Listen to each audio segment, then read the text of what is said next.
Selamat pagi. Di sini kami dari kelompok 1 ingin menjelaskan tentang sistem smart farming untuk hidroponik NFT. Saya Adi Sandrita Karma. Saya Kurniawan Trinugroho, sebelum lulus Julianto. Nah, di smart farming IoT ini kita menggunakan ESP32 sebagai kontrol. Kemudian ada beberapa sensor, yaitu sensor kelembapan udara, suhu, yaitu DHT11. Kemudian ada sensor LDR, kemudian ada relay 1 dan 2, dan sensor ping. Untuk sistem IoT-nya kita hubungkan ke internet melalui Blink IoT, Blink Cloud, kemudian dapat diakses melalui web dan melalui gadget. Nah, di dalam sistemnya DHT11 itu petugas untuk memonitor suhu dan kelembapan udara, sedangkan relay ada 2, yaitu relay 1 untuk pompa itu dideteksi berdasarkan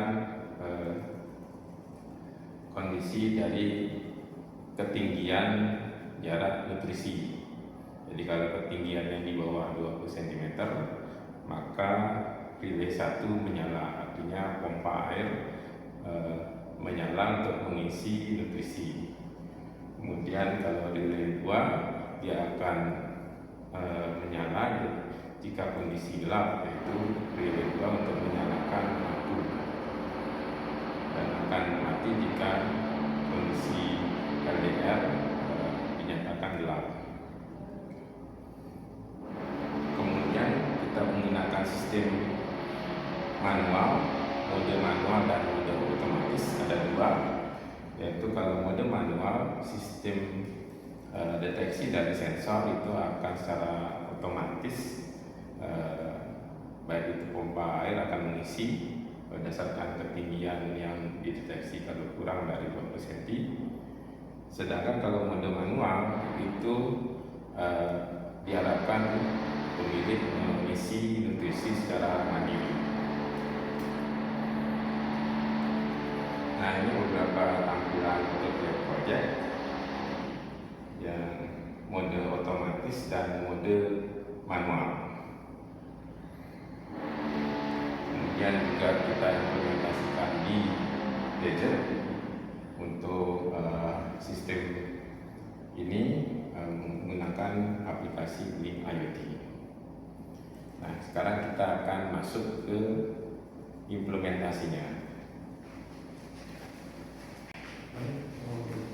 Kita akan mempraktekkan langsung terkait dengan proyek kita. Seperti yang sudah dijelaskan tadi, di sini kita akan memulai dari beberapa perangkat ini. Kita sudah menyiapkan susunan rangkaian. Ini seperti yang sudah didesainkan tadi. Ini terkait dengan sensor rangkaian hidroponik. Di sini kita sudah menyiapkan, ini adalah sensor jarak, ini adalah sensor suhu, dan ini adalah relay yang akan menggerakkan 2 kondisi, yaitu pompa dan lampu. Nah, di sini ketika kondisi dari air tadi berkurang, maka lampu akan menyala atau relay akan menyala, sehingga nanti pompa akan dihidupkan. Lalu ketika jarak dari air itu sudah memenuhi, maka nanti relay ini akan mematikan pompa secara otomatis, seperti itu. Nah, faktor lainnya adalah untuk menjaga kualitas dari tanaman itu, kita adalah dengan menyiapkan sensor lampu untuk memastikan bahwa pencahayaan itu akan berjalan dengan normal, kurang lebih seperti itu.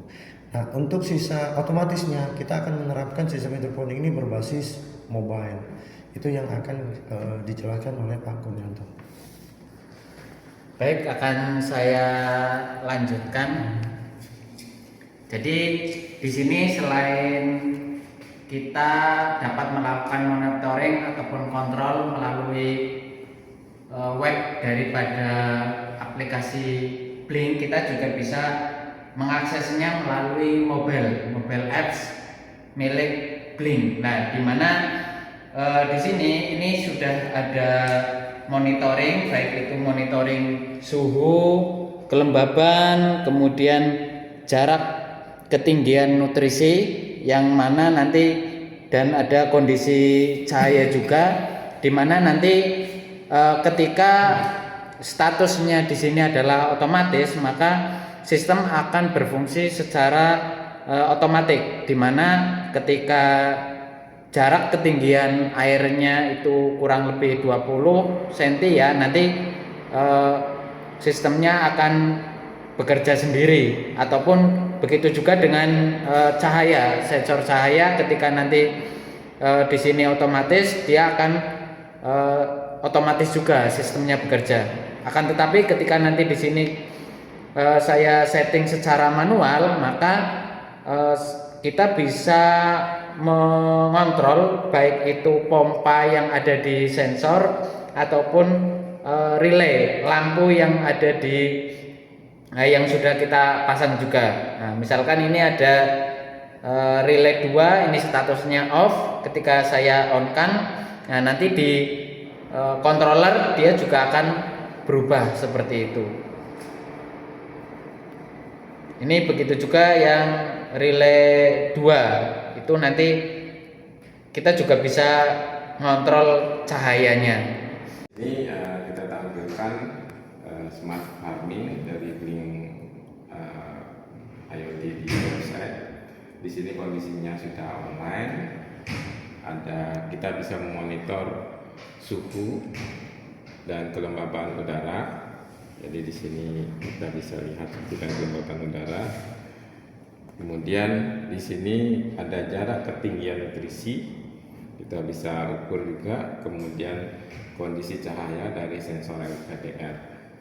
Kemudian ada relay 1 yang berguna untuk menentukan pompa, menyalakan pompa jika ketinggian airnya sudah kurang dari 20 cm. Kemudian relay 2 untuk menyalakan lampu jika cahayanya gelap. Nah, kemudian kita punya mode manual dan mode otomatis, ada 2 ya. Jadi kalau jika mode manual, di alatnya tidak akan nyala LED manualnya, dan kita tidak bisa mendeteksi jarak ketinggian itu, sehingga kita harus menyalakan pompa secara mandiri. Sedangkan kalau kita gunakan mode otomatis, maka di sini LED ini akan nyala, mode night rider berputar. Jadi ini menandakan kita di posisi mode otomatis, dan kita bisa menyalakan relay 1 jika kondisi sensor ping ini kurang dari 20 cm. Jadi di sini akan nyala, sedangkan dia akan mati relay 1 jika kondisinya di atas 20 cm ketinggiannya. Kemudian relay 2 untuk menyalakan lampunya. Jadi untuk kondisi gelap, relay 2 akan nyala, sedangkan kondisi terang, relay 2 akan mati. Demikian presentasi kami untuk Blink IoT di website. Terima kasih.